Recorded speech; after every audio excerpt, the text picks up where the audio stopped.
meeshan ordigaan bay u baahan tahay insha Allah waan rajeynayaa inaad noqoto hogaamiyihii burco ka sawata bixin lahaa iyagii baa deyngalaya marka waxaan leenahay waxa weeye waxba yaan laga doonin waafiya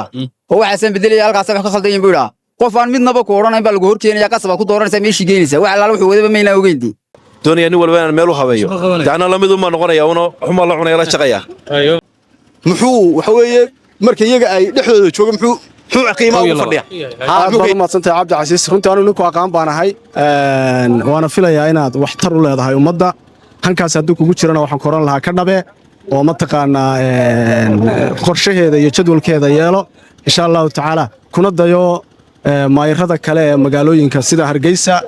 maayir Cabdikariin Axmed Mooga oo runtii laga si fiican bulshada uga tagay dadkuna jecel yihiin wax qabad la taaban karona magaalada kaga tagay insha Allah waan rajeynayaa inaad noqoto hogaamiyihii burco ka sawata bixin lahaa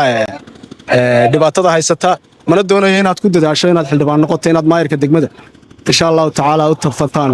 oo maskaxda iyo maanka ku sii hayso qorshaheeda iyo taladeedana aad isu qaabayso mar haddii halkaas ku galay waan kugu dhiirigelinayaa aad iyo aad baad u mahadsantahay way xuseen mahadsantahay meeshan ordigaan bay u baahan tahay sida Turkiga wax uga bedelay waxa gobolkan u baahan yahay dad muwaadiniina oo aan soo shaqo tagina u shaqeeyo ummadda ay u baahan tahay gobro marka musharaxiintan waxaan kula talin lahaa qof dadkii Ilaahay ka cabsanaya doonaya dadka wax ka bedelaan oo soo dhaweynayna dadkana in hadaf loo sheego aan lacag wax laga geybsan marka horeba qof dib musuqmaasuq u socda meeshan imaadaba oo soo sharaxa ummadda odayaasha dhaqankee wax soo xulay dadka kala reebana waxaan leeyahay laaluush qaadashada dadka ka daaya waa in qof ajenda wado marka horeba dadka wax u sheegaya dadka shacabka burcon aan waxaan ugu baaqaya in aan qolo iyo qabiil waxba ku dooran ee ay qofka aragtidiisa iyo waxay ka arkaan iyo waxay ku yaqaanaan ay ku doortaan dadka shacab aanay garanayeen meelaha ka soo duulayay iyo qurbaha ka imanaya ee iska laga iibiyay waa laga iibiyay odayaalka iibinayaan inta guri fariistaan oran heer hebel bay inoo kana inoo sharaxaan nagu khasbayaan maalin walba hortaanu shakhsi baan go'aan ma ka qaatay inaan qof dambe nooca ugu odeeyaba laakiin dadka kale waxaan ugu baaqayaa inay sheekada ka baxaan dadkana in lagu doorto qofka aragti laga arkay iyo hamiga uu leeyahay iyo aragtiisa dunida qofku markuu sharaxayo wuxuu dhiibtaa aragti baa lagu doortaa waxa buu fikirru faafiya oo waxaasan bedelaya halkaas wax ka khaldan yihiin buu yiraahdaa qof aan midnaba ku oranayn baa lagu horkeenaya qasab ku dooranaysa meeshii geynaysa wax alaal wuxuu wadaba meeyna ogeyntii marka xaq baynu u leenahay tabtaan noqon maanta golaha deegaanka waqtigooda dhamaadayna la isku eedeeyo hantidii ummadda meel alaal meel ka baxdayba mid leeyahay waan qaadanaya waxaan kula talinayaa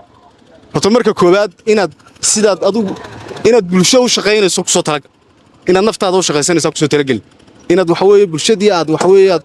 aad soo dooran lahayd inaad u shaqeynayso oo la dareen noqonayso ayaan kula talinayaa laakiin kula talin maayo inaad adiguna sida kuwa wadadooda marto niyo horta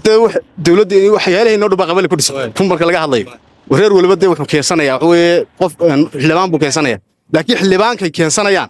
inay aqoon ku doortaan aqoon calaqal ku doortaan iyo wax qabad iyo muxuu bulshada horta qofkan ay soo dooranayaan